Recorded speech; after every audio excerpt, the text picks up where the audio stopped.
Indian supreme court में गई और उन्होंने चैलेंज किया कि मोदी ने गलत किया है, ये बैन अल-अक़वामी कवानीन के खिलाफ है, ये इंसानी हुकूक के खिलाफ है, ये कश्मीरियों का जो हक है उसके खिलाफ है, लिहाजा इसे नल एंड वॉइड करार दें। लेकिन इंडियन सुप्रीम कोर्ट ने उस तमाम तर पटिशंस को उठाकर रद्दी की टोकरी में फेंका है। आज हिंदुस्तान की सुप्रीम कोर्ट का फैसला आया है जिसको पाकिस्तान ने कतई तौर पर मुस्तरद किया है।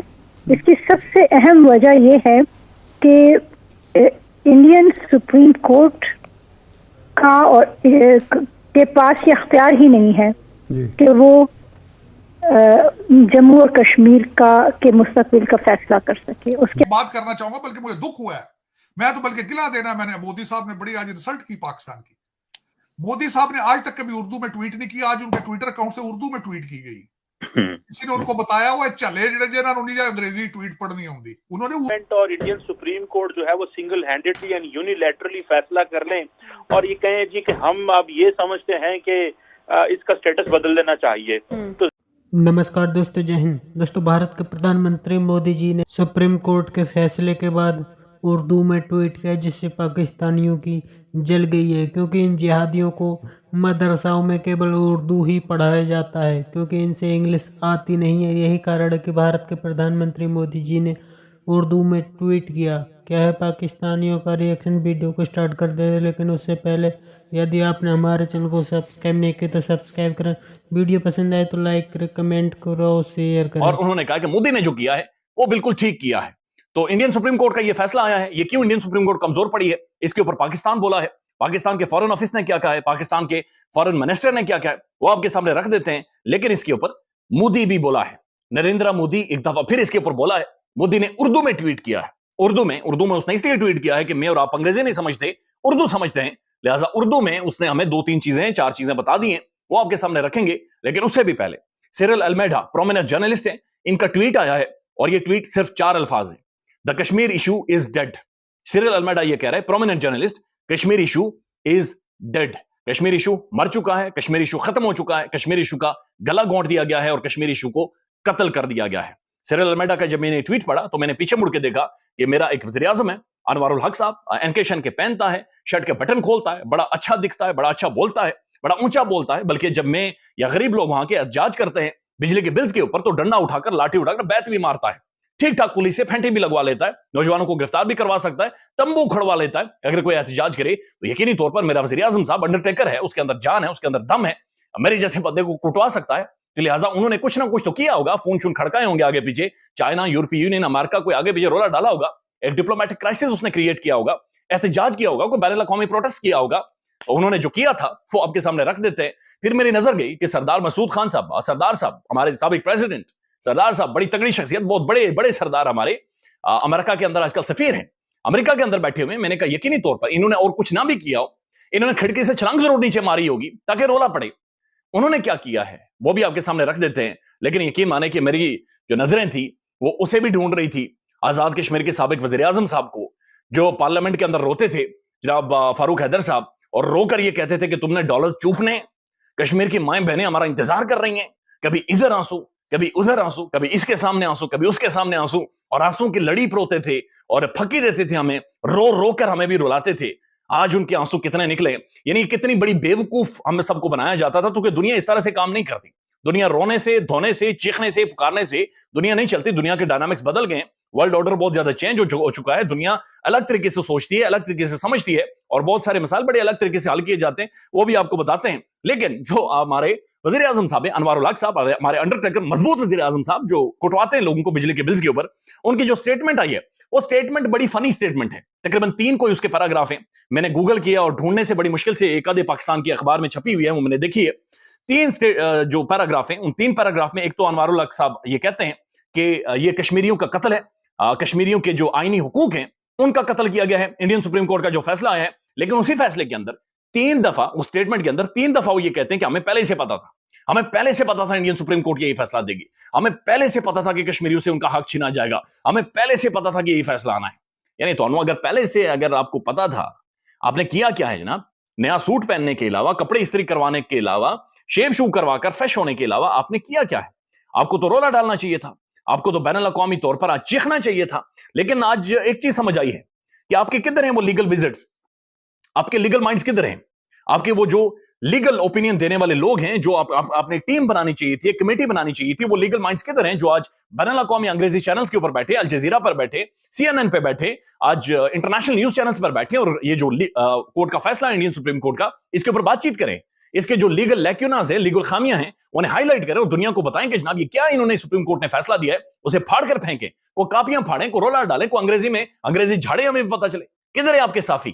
किधर है आपके जर्नलिस्ट जो आज बैनुल-अक़वामी टीवी चैनल्स पर बैठे, जो आज अंग्रेजी और उर्दू में व्लॉग करें, जो रोला डालें, जो बातचीत करें? किधर है? किधर है आपके PhDs? किधर है आपके लॉबीज? किधर है आपका ओवरसीज डायस्पोरा? किधर है आपके कश्मीरीज जो आज अक़वाम मुत्तहिदा के दफ्तर के बाहर और बैनुल-अक़वामी तौर पर आवाज उठाए, रोला डालें, क्राइसिस क्रिएट करें? आपने कुछ भी नहीं किया। आपने सिर्फ अवाम को बेवकूफ बनाया है और आपने सिर्फ अवाम को कश्मीर बेचा है और यही चीज पाकिस्तान में भी हुई है। मसला यह है कि ये जो PhDs प्रोड्यूस करना या जर्नलिस्ट प्रोड्यूस करना या फिर ऐसे कमेटी और ऐसे लीगल माइंड्स और लीगल विजिट प्रोड्यूस करना कि जिनकी कमेटीज बनी हो जो बैनुल-अक़वामी तौर पर कश्मीर इशू के ऊपर बातचीत करें, ये तो बहुत दूर की बात। आप तो सड़कें नहीं दे सकते लोगों को। आप तो लोगों के चेहरों के ऊपर गुर्बत नजर आती है। आपने तो भूख नंग उन्हें दी हुई है। आपने तो सोच समझकर पॉलिसी के तहत, एक पॉलिसी के तहत, बाकायदा थिंक टैंक की पॉलिसी के तहत आपने तो उन्हें गरीब रखा हुआ है, आपने तो उन्हें पसमानदा रखा हुआ है, आपने तो उन्हें उनकी ज़हनियत को मार दिया, आपने तो उनके शऊर को मार दिया, आपने तो उनके जो सोचने की सलाहियत है उसे खत्म कर दिया है। उर्दू में ट्वीट की है और आपके 370 वाले डिसीजन की। ये आपके हालात हैं कि बाहर से किसी ने कम्युनिकेट आपसे करना हो तो उसको भी सोचना पड़ता है उर्दू में करें यार। ये तो इंग्लिश से नाराज है। ये तो साजिद साहब, ये मोदी साहब का पंच है उर्दू में ट्वीट करना पाकिस्तान के लिए। पंच उन्होंने कहा लो, उन्होंने हो सकता है पहले इंग्लिश में किया हो तो कोई रिएक्शन ही कोई ना आया हो। अब उन्होंने उर्दू में किया तो फॉरेन मिनिस्टर ने रिएक्शन दे दिया।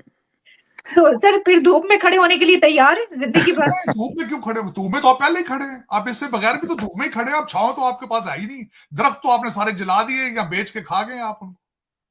लेकिन ये कि आलिया देखें, दो चीजें मैं समझता हूं कि you are not failing as a country, you are failing as a nation, you are failing as humans. Matter of fact, जिस कौम ने शराफत प्रमोट करना छोड़ दी हो, जिस कौम ने बदउनवानी करप्शन को प्रमोट करता हूं, मैं मुसलसल कहता हूं आपको कि पाकिस्तान में आज शरीफ आदमी को लड़की का रिश्ता कोई नहीं देता। मैं अगर गलत कह रहा हूं आलिया, आप बता दें, किसी को बता दें आप। जी किसी मास्टर किसी लेक्चरर को लड़की का रिश्ता देता है। लेक्चरर का भी ग्रेड 17 होता है, असिस्टेंट कमिश्नर का भी ग्रेड 17 होता है शराफत वहां पे? आप लोग रिश्वत लेके ब्रैग करते हैं कि नहीं करते? सही कह। मेरे कई रिश्तेदार मुझे ब्रैग करते हैं जी मैं इथों इन्ने ला के खा गया, इथों इन्ने मार गया, इधरों इन्ने मार गया। आप मेरे ख्याल में सबसे बड़ी इस वक्त आपकी ऑब्लिगेशन शराफत, करैक्टर प्रमोट करने की कोशिश करो। मैं मुसलसल आजकल चीख रहा हूं कि मैं यहां अमेरिका में लोग, यहां भी कब्रिस्तान मौजूद हैं, कनाडा में भी कब्रिस्तान है, मैंने आंखों से देखे हैं, लंदन में भी लोग मर रहे हैं, जॉन हॉपकिंस में भी मर रहे हैं, मायो क्लिनिक में भी मर रहे हैं। पता नहीं ये क्या पाकिस्तानी समझते कि हम यहां से लूट के अमेरिका चले जाएंगे और हम अमर हो जाएंगे, हम मरेंगे नहीं। पता नहीं क्या ना खौफ खुदा है या ना मौत का डर है, पता नहीं फिर आप किस पत्थर के बने आप लोग हैं। ठीक जारी बात है, ना तो कभी कश्मीरियों ने और ना ही कभी पाकिस्तान ने जो इंडिया का जो कॉन्स्टिट्यूशन है उसकी सुप्रीमेसी इंडियन ऑक्युपाइड कश्मीर के ऊपर मानी है। सो इंडिया ना इंटरनेशनल लॉ को रद्द कर सकता है, इंडिया ना इसको ये कह सकता है कि ये इंटरनेशनल डिस्प्यूट नहीं है। आप स्टेट डिपार्टमेंट पे चले जाएं, चाइनीज को देख लें, यूरोपियन यूनियन को देख लें, सब ममालिक इसको एक इंटरनेशनल डिस्प्यूट कह रहे हैं। और इंटरनेशनल डिस्प्यूट के ऊपर यूनिलैटरली सिंगल हैंडेडली फैसला कर लेना और ये कहना कि जनाब हम अब ये कर सकते हैं, मैं समझता हूं कि भारतीय सुप्रीम कोर्ट ने बेसिकली नरेंद्र मोदी को मौका दिया है कि वो अगला इलेक्शन जीत लें। आप देखें किस खूबसूरती से नरेंद्र मोदी ने 2024 के इलेक्शन में के अंदर कश्मीर और पाकिस्तान को फिर इन्वॉल्व कर लिया है। आपको पता है 2019 का इलेक्शन भी उन्होंने ऐसे जीता था, 2024 का इलेक्शन में भी कश्मीर और पाकिस्तान को उन्होंने इन्वॉल्व कर लिया है। और मजे की बात यह है कि इंडियन कॉन्स्टिट्यूशन आर्टिकल 51 ये कहता है कि इंटरनेशनल लॉ की रिस्पेक्ट की जाए और इंटरनेशनल कोऑपरेशन को बेहतर किया जाए। तो ये कैसा इंटरनेशनल लॉ की रिस्पेक्ट है कि जो कश्मीर इंटरनेशनल डिस्प्यूट है उस पे आप यूनिलैटरली फैसले किए जा रहे। यहाँ पे आके OIC पे जिम्मेदारी आती है जिसकी एजेंडा आइटम नंबर 2 पे फलस्तीन के बाद कश्मीर है कि वो बोलें, बात करें, एक स्ट्रॉन्ग मैसेज जारी करें। अगर गजा के हालात जिस तरह मुसलमानों की कमजोर खारजा पॉलिसी की वजह से बने हैं, तो कम से कम कश्मीरियों को साथ ऐसे ना होने दे। पाकिस्तान तो दोस्तों, इन जिहादियों को समझाने के लिए भारत के प्रधानमंत्री मोदी जी ने उर्दू में ट्वीट किया, जिसे देख करके पाकिस्तानियों की जल चुकी है, क्योंकि पाकिस्तानियों को कभी इंग्लिश तो सिखाई नहीं जाती, क्योंकि इनके मदरसाओं में केवल इन्हें उर्दू ही और कुरान के बारे में पढ़ाया जाता है, जिससे ये लोग इंग्लिश के बारे में और बाहरी दुनिया के बारे में नहीं जानते। इसका भारत के प्रधानमंत्री मोदी जी ने अच्छी तरीके से समझा और इन्हें उर्दू में समझाया है, जिससे पाकिस्तानियों की जल चुकी है। पाकिस्तान इस वक्त जब से भारत के सुप्रीम कोर्ट का फैसला आया है तब से काफ़ी ज़्यादा परेशान है और लगातार भारत को भला बुरा कह रहे हैं, क्योंकि इन लोगों की आदत हमेशा से यही रही है, चाहे इनके पास खाने को रोटी नहीं हो लेकिन ये कश्मीर का मुद्दा ज़रूर उठाएंगे। लेकिन अब कश्मीर का मुद्दा पूरी तरीक़ा से मर चुका है, उसके बावजूद भी ये भिखारी अपना इस बात को पीछा नहीं छोड़ रहे, क्योंकि इनकी रोटी कश्मीर के मुद्दे पे ही चलती है। यही कारण है कि अब इन जिहादियों को पूरी तरीक़ा से भारत ने साइड लाइन कर दिया है, क्योंकि पाकिस्तानी फ़ौज अपने लोगों को कश्मीर के नाम पर बेवकूफ़ बनाती है। आपकी क्या राय कमेंट में जरूर शेयर करें। यदि आप चैनल पर नए, चैनल को सब्सक्राइब करें। वीडियो पसंद आए तो लाइक करें, कमेंट करें और शेयर करें। जय हिंद, वंदे मातरम।